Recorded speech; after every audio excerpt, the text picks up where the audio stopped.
Welcome to Dan Really Likes Wine, presented by Pick n Pay, and a different location this week, not sitting in the cellar, but instead sitting in the rather grand locale that is Summer Place, and not just a grand location, but some grand wine as well, because a little later on this evening, there'll be people swimming naked in the water fountain outside, wine being drunk out of the bottle, and general merriment, and rightfully so, because probably the most important book in the South African wine industry this year is being released tonight. This is Kanonkop, the making of a legend. You'll see on the cover there the famous 2015 Paul Sauer that got those 100 points that made it the wine of the year. But Kanonkop is far more than just 1 year and one wine with 100 points from one critic. It is, since 1973, an estate that has been a benchmark for South African wine. And with me are two people for whom Kanonkop is rather close to the heart. Johan Krikke, we'll chat to you in just a second. Lovely to have you, the owner of Kanonkop. And then the man behind this particular book. He is a journalist extraordinaire. He drinks Chardonnay for breakfast with his cornflakes. And he loves wine more than many. You've done a lot in your career, Emile Joubert, and you've become one of the great figures of South African wine. But I've got a sneaking suspicion that this particular book will make you as proud as anything you've done. Definitely has, but I wanted to get into television, but the big, broad, brash presence, Kobus Visser signed that one up. So I stuck to writing, and this book was, as they say, wine is made in the vineyard, but this book just developed over 30 years relationship with Kanonkop. And about 10 years ago, that's how long this whole project took, Johan started talking about the need to cement some of the stories and the legacy behind the brand. Because his family, his aunt, for example, his parents had passed away, who were the second generation owners of Kanonkop, and his aunt, who was Paul Sauer's daughter, Paul Sauer being the patriarch who founded Kanonkop in 1929. Now, we wanted to get the stuff on paper, for posterity, and also to illustrate where the industry had come from and was going, and what a successful estate looked like. And we started talking about this, and then my journalism experience, my questions came in. Why every year is Kanonkop sort of the most accoladed, or one of the most accoladed South African wine farms? Since 1973, which was the first estate wine that was produced, right up until 2015, 2016, it wins the awards. It slashes down every border and every sort of preconceived ideas of what makes good wine, but it's just a great estate.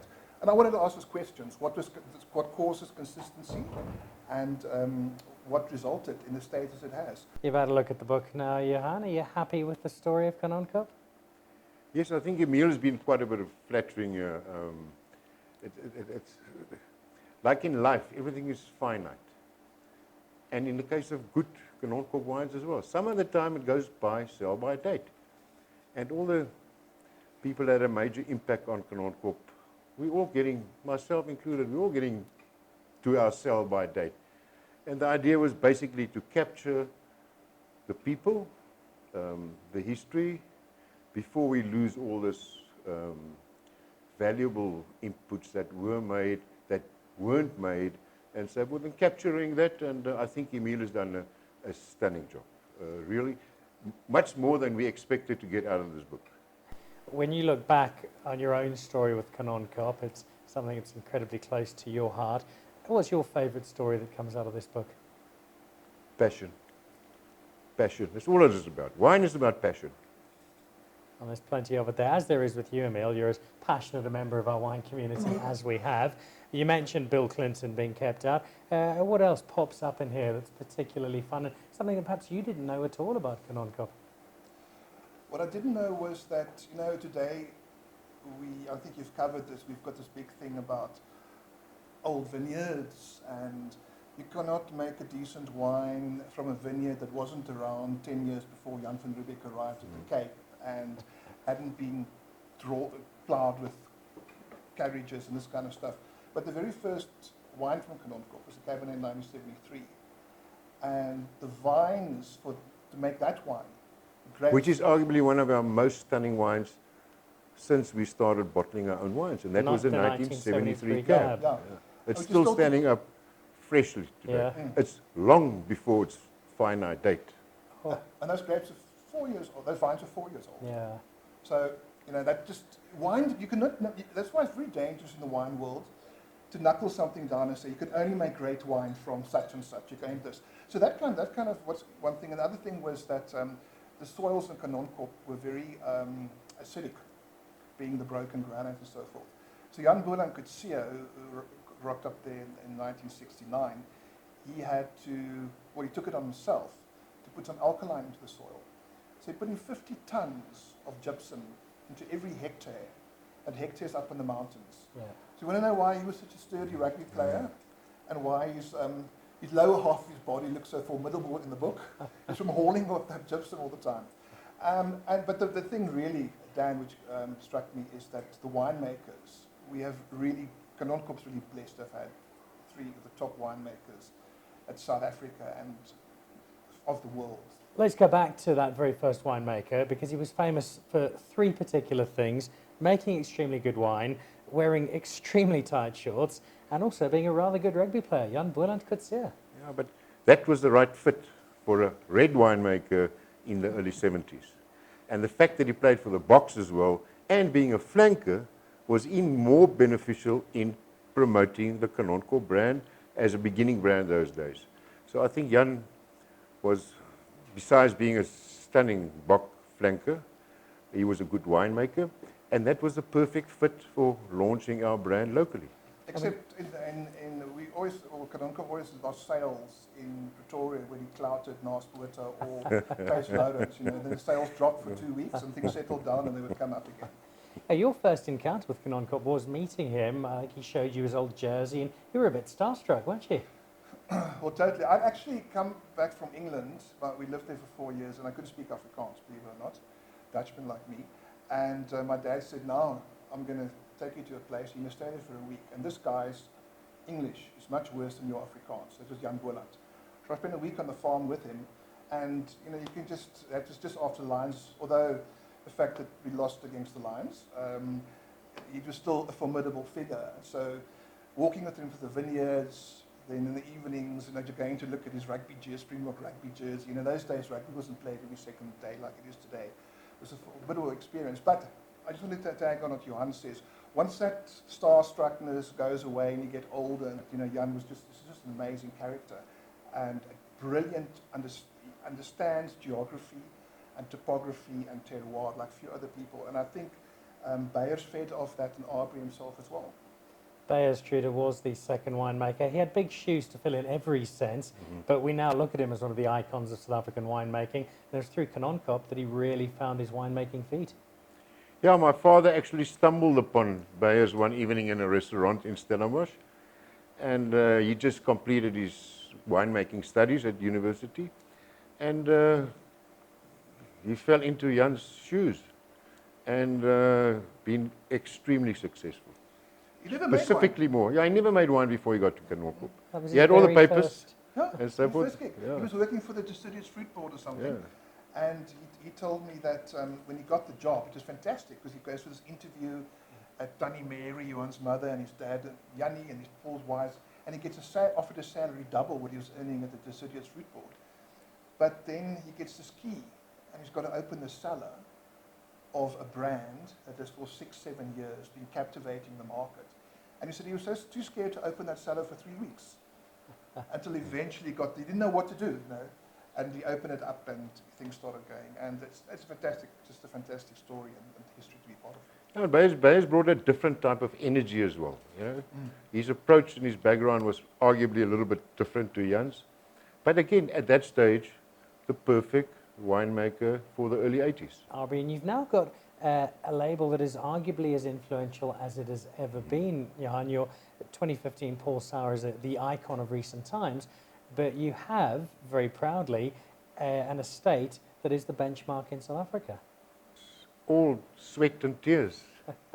That's probably why I've lost all my hair. You know? That's what we try But to it's answer. sweat and tears, and hard work, and at the end, passion for wine. And that is seen in the faces of all our employees on the farm. The farm workers, the admin staff, the marketing people, the financial guys. And You there's can a see chapter in the book here on people, because Yeah. it is clearly something that's so important to Kanonkop and something you've tapped into very quickly and appreciated. Well, what was very important that growing up in old South Africa, Kanonkop was receiving a lot of positive publicity in the 70s because Jan Boerland took it into himself, Jan Boerland to build decent housing for the workers. You know, things like running water, which today seems a given, but in those days wasn't. Community halls, sports, and so forth.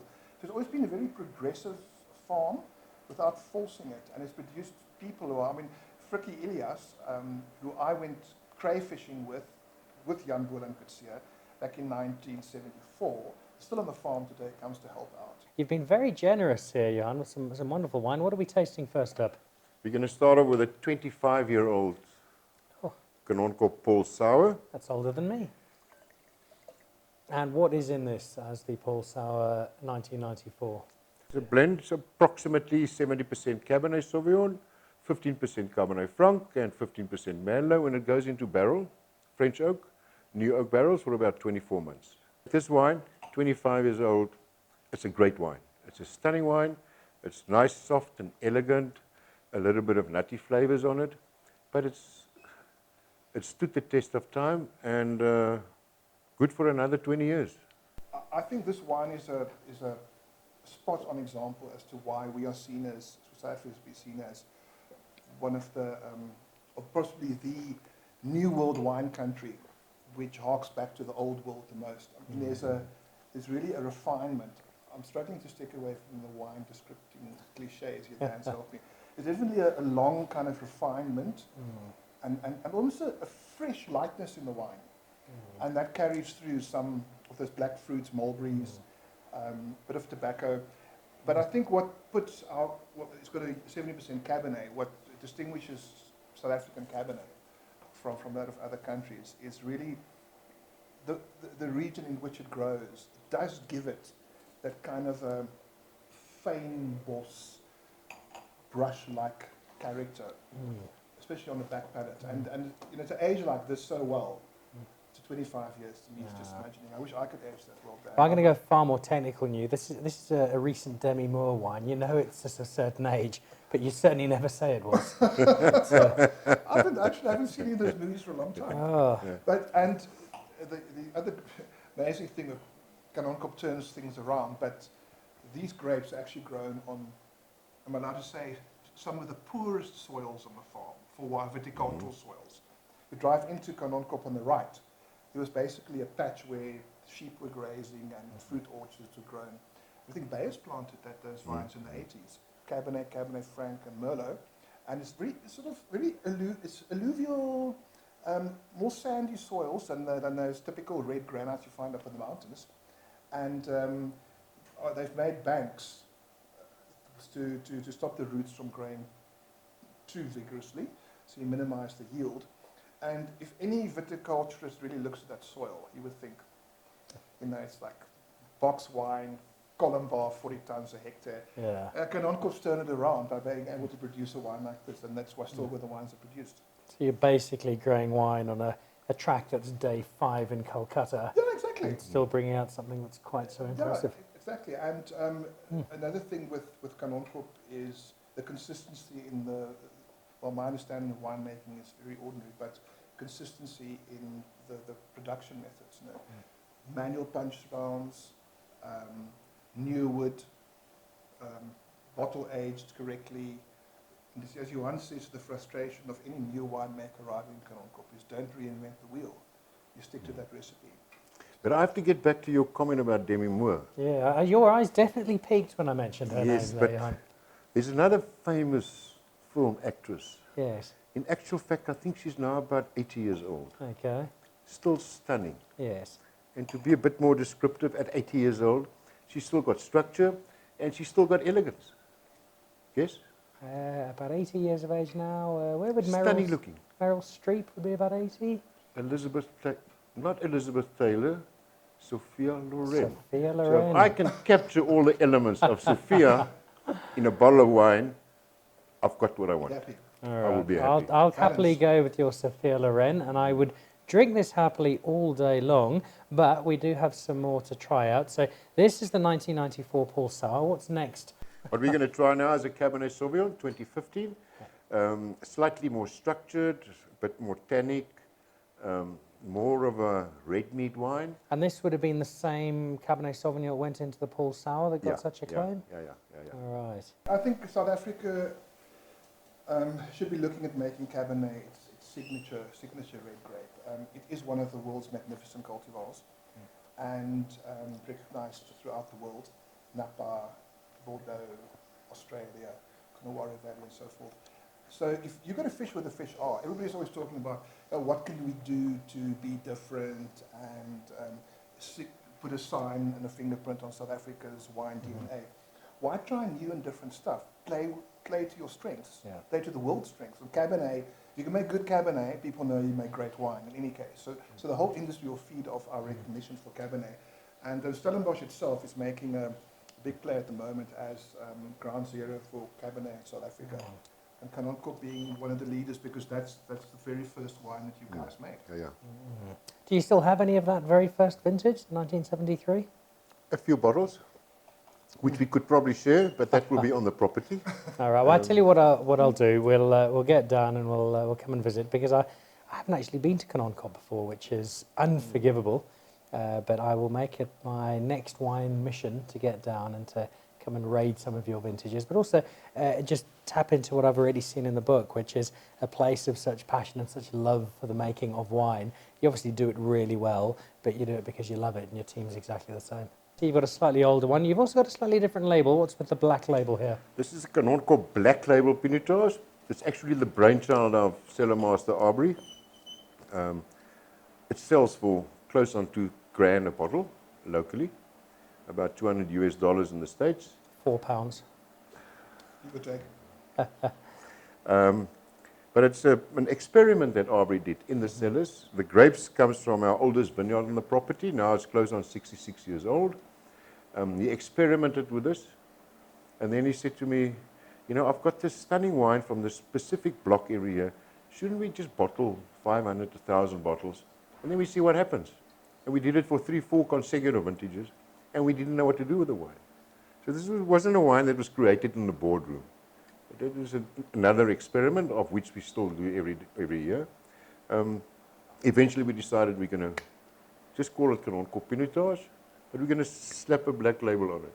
And nobody says it says black label, but it's become What it's known as. Yeah, it's now black label, and it's a stunning wine. It's a true expression of what, contrary to what we discussed in the beginning about younger vines, this is a true reflection of old bush vine, Pinotage vines. All right, well, A stunning wine. Fire it up there. It's just over 10 years old, 2,000 rand a bottle, thereabouts. Yep. I'm expecting great things here, Mr. Clicker. I actually just invited you so we can open this. I mean, I haven't tasted this particular vintage yet, so. That's a Limited beautiful nice. release, just how many bottles are made you hope? Currently we do about 5,000 bottles annually.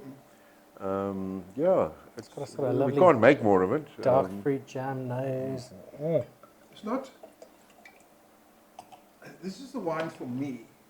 You know, if you talk about Burgundy, you don't talk about Pinot Noir. You talk about red Burgundy, you talk about white Burgundy. To me, this is just red, great red South African wine. Yeah. And once again, I'm not in the PR business, but that very first vintage you had, the 206, I tasted that in the bottle. I think 211 and it's 5 years old. And I can't typify this wine. It doesn't taste like Pinotage, it doesn't like Cabernet, it doesn't like shit, nothing. It's just a great red wine.